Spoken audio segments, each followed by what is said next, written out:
Oh, thank God you're here, man. People thought I was being stood up, so quickly grab a chair and sit down. I want to talk about Arifureta. No, don't worry, I won't be bashing the animation again, even though I've been doing that since the show started airing. This week's episode was actually pretty good. There was no CGI, at least there was very few CGI scenes. We had some CGI dragons, but it was at least better than the Fate's Day Night CGI dragons. Don't tell Arifureta, but I actually kind of enjoyed this episode just because I was so thrown off when the show started and there was no CGI fight. There was a fight. It started off with this fight between our main characters and this dinosaur thing, and I really expected the dinosaur to show up and be CGI the second I heard the roar, but no, it was just this animated. I mean, it wasn't the most well animated fight, but at least it was animated, so I'll give him props for that. This episode starts with our main character Hajime and Yue as they leave the dungeon, and a mere 5 seconds after they leave the dungeon, Hajime is already starting to build his harem with a new bunny girl.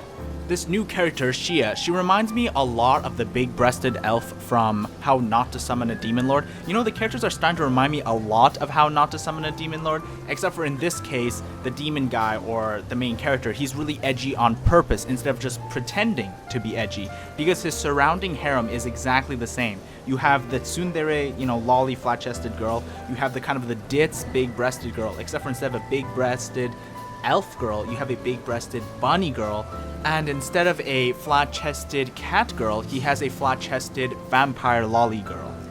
This show may not be, something of a literature revolution. I'm not going to go out onto the streets and say, oh my god, this is, the best thing I've ever read. It's absolutely not. But at least it should be able to garner the same audience or hit the same level of quality as How Not to Summon Your Demon Lord, or even something like Slime Rimuru.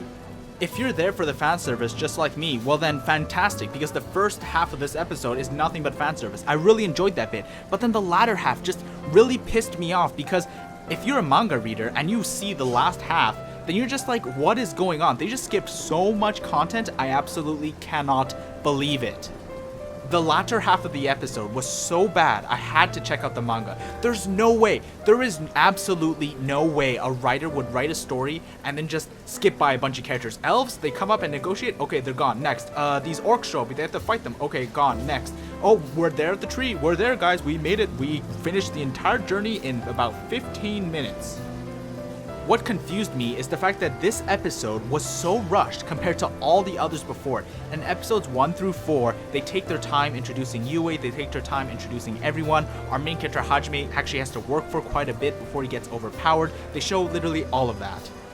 And because episodes 1 through 4 spent their time with such, close pacing with the manga, I thought that maybe episode 6 was like a misnomer. Maybe episode 6 is being really close to the manga. Maybe the manga is extremely rushed. And upon checking out the manga, it's not. The manga takes its time, even after they leave the dungeon, to introduce characters to really flesh out the world. There's a whole evil empire bit that they skipped. There's the whole orcs bit where they have to fight. All of it is skipped, and then they just found themselves next to the tree that they were looking for at the end of the episode.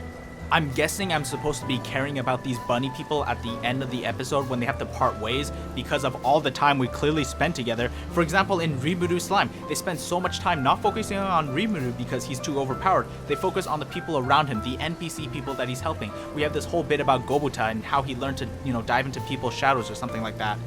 I'm guessing that's what the original author was going for, because in this episode, they end with this little heartfelt goodbye between the bunny people and our main character Hajime, and I literally didn't care because they didn't spend any time explaining what the relationship was. We just got like this kind of training montage, and I guess I'm supposed to care about these bunny people now? Because I decided to check out the manga, I discovered that this show is actually really popular. Well, maybe not the show, but the manga has actually got quite a large following, just like How Not to Summon Your Demon Lord, like Slime Rimuru. A lot of these isekais, despite being generic, they have garnered their own audience. And luckily for me, I was able to find this excerpt from the author regarding the anime. Turns out that the anime was actually delayed a whole year. This is the anthem of animes. And then the author says this: every time I was sent a script and a storyboard for the anime over these past few months, I writhed in pain in my room. He apologizes to the readers over the fact that the anime had turned out like this even after all the blessing and support you gave me. The source is in the description. Honestly, I feel so bad for this author. I can't imagine watching your baby just being torn apart by people on the internet like me. No, I'm sorry. I mean, being torn apart by the studio that was supposed to do justice to your work, but instead they just treat all your side characters as garbage and just ignore all of them. Honestly, after reading the manga, I think that's so much more enjoyable than watching this anime. The manga art is fantastic, the story pacing is well done, the story is, nothing amazing, but it's at least on par with the competition. After reading what the author thought about this anime adaptation, I feel like it would be a disservice to the author to just base my assumptions on this anime, as it's just so low quality when the manga and the light novel are clearly good enough to stand on their own and accrue their own fan base. To say Arifureta is trash just because of this adaptation is just going too far, I think. I'll read the manga and then we can talk about it sometime later. Before we move on to the next show, I'd just like to talk about the Arifureta beginning, because I've been reading the first chapter while we were talking, and what? They skipped all the isekai setup. And you might say, well, isekai, you know it's an isekai, it doesn't matter, what matters is what he does in the other world. For the most part, I agree with you, because they do that in pretty much most of the other isekais. Rimuru has a little bit of backstory, but something like how not to summon a demon lord throws you right into the action. Same with ReZero, they just, throw the main character right into the isekai. But I would argue that Arifureta is like Rimuru, where it's important that we get to know the main character before he undergoes his transformation, because all those bits that set him up as a loser make his transformation into a Chad so much more satisfying. To someone who has started with just the anime, it seems like Hajime's whole character arc is about him being a Chad and how the world interacts with him once he's become edgy, but to someone who has read the manga, it follows more about his transformation from being this loser and how he's risen up and become an edgy because of how the world has treated him. So to put it in layman's terms, to a Chad manga reader, this is like Gamers Rise Up, but to a virgin anime watcher, this is more like a super generic edgy MC from another world who's suddenly super overpowered. The manga sets up why he got betrayed and why he got thrown down into the caverns in the first place, and they just ignore all that in the anime. In the anime, I'm just like, I don't know why did this guy hate him? I have no idea. Oh, his whole class got isekai'd with him. I wish I knew that in the first place. I can't believe they delayed Arifureta for 1 year, and this is what they could come up with.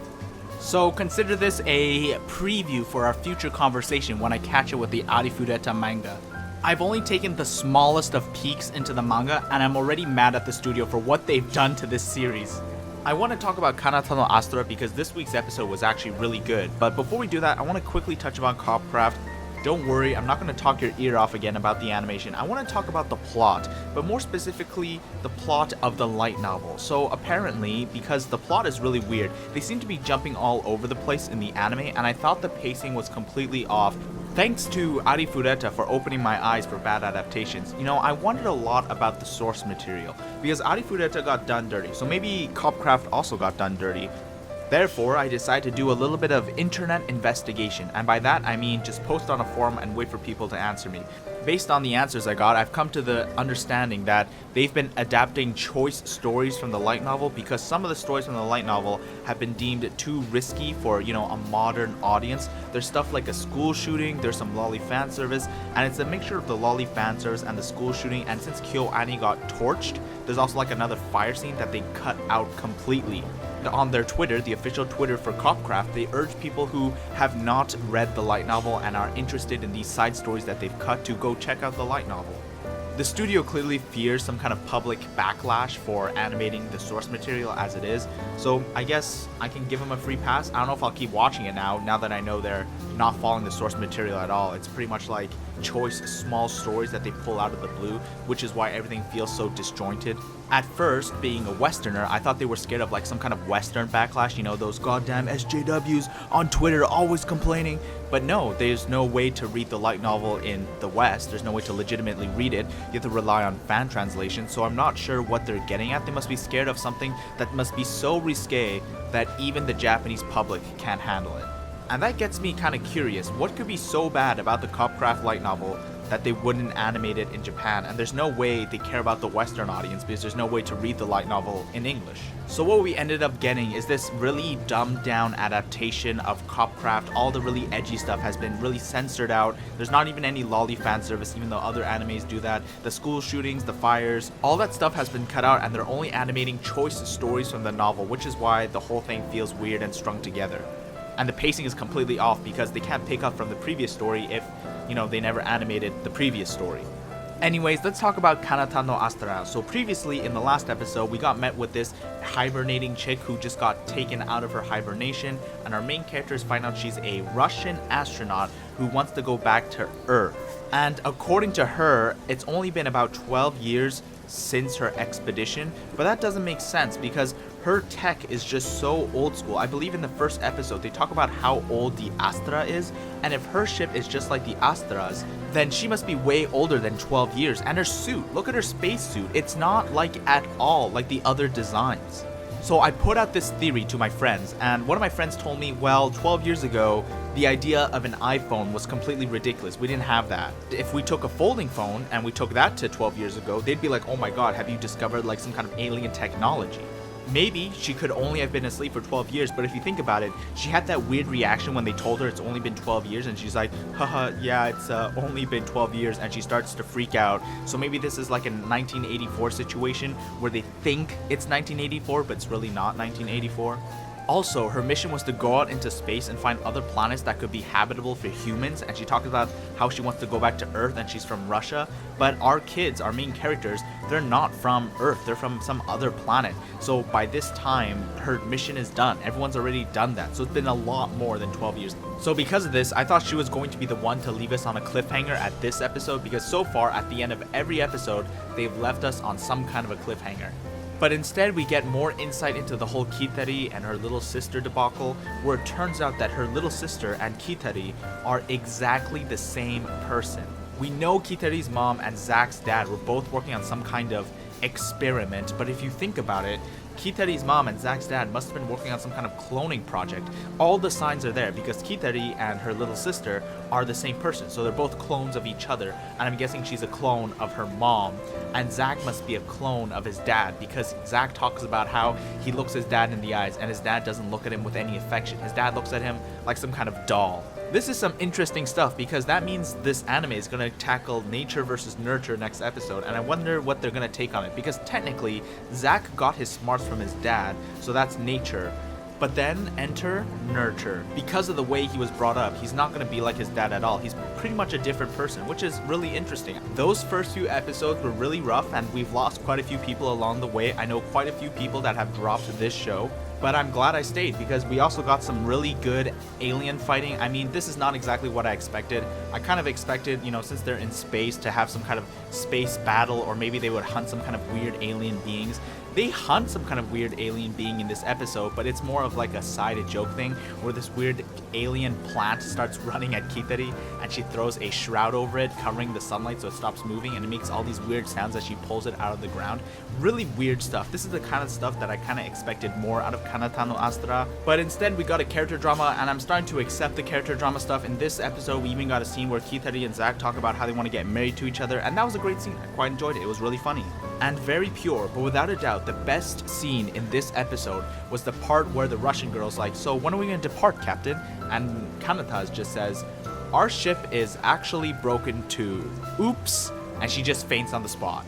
But going back to the whole cloning incident, I think they're cloning people because there's just not enough people to repopulate space. I think that's the issue they're having. So by cloning people, they're able to create more Earth settlements, and the settlements are so far away from each other, these people are likely never to meet, so the gene pool will remain intact. Kanata no Astra, speculation aside, I want to talk about Kimetsu no Yaiba. So these past few weeks for Kimetsu no Yaiba, we've been treated to fantastic episodes. Great action, great pacing, everything about these past few episodes has been fantastic. A lot of naysayers said that Studio Unfoldable would be unable to keep up the quality, but I think Studio Unfoldable have been saving their ace up their sleeve. They've been saving their budget just for these episodes, but I already talked about all that. This episode, no action. Well, there's a little bit of action, but it focuses mostly on the characters, and we catch up with Zenitsu and how he's doing. He seems to be doing fine, and we meet the other girl that passed the exam with them, the one with the butterfly thing in her hair. I completely forgot about her, but it kind of makes sense now that she would be a disciple of Shinobu. They both have that butterfly imagery thing going. But speaking of Shinobu, we got some nice scenes with her and Chad, that guy that uses the water techniques. So hopefully romance subplot soon. I mean, she said the whole Tsuki ga kirei thing, which is kind of like a euphemism for saying I love you, but it's not really. It's like a Japanese thing. It's like heavily implied that they both like each other. with Gyu being as oblivious as your typical shonen MC. We also got this moment where Nezuko shrinks and she walks around as mini Nezuko, as chibi Nezuko, and is really cute, all that good stuff, but that's not what I want to talk about. What I want to talk about is the character designs at the end of the episode. So at the end of the episode, they reveal what the other pillars look like. The guy's like, "Wake up, Tanjiro, we've got a fucking city to burn." Tanjiro then opens his eyes and he sees the pillars arranged in front of him. Okay, so the issue here is that apparently these pillar characters are super over-designed compared to pretty much everyone else. If we look at Shinobu, who's a pillar, you know, she wears that little butterfly kimono, she has that butterfly thing in her hair. Gyu, the water Chad, you know, he wears like a kimono on top of his demon slaying core uniform, but for the most part, the both of them look very normal. Even the main villain, Kibutsuji Muzan, looks like a regular dude. Well, he looks like Michael Jackson, but peak Michael Jackson, so it's all good. He's not overly designed. But these new parallel characters, they're just so out there. Look at this guy. This guy looks like Frankenstein. What about this guy? He's got this weird eye tattoo thing, and he's got like some kind of headband. Is this guy Naruto? Is this guy a ninja? This reveal is so crazy, and it kind of breaks the show, kind of breaks the art aesthetic of the show that it's kind of become a meme. But this meme requires some work, so there's not that many versions of it out there. There's only a few of them floating around where, you know, our main character Tanjiro wakes up and he sees like the Pillar Men from JoJo's or something.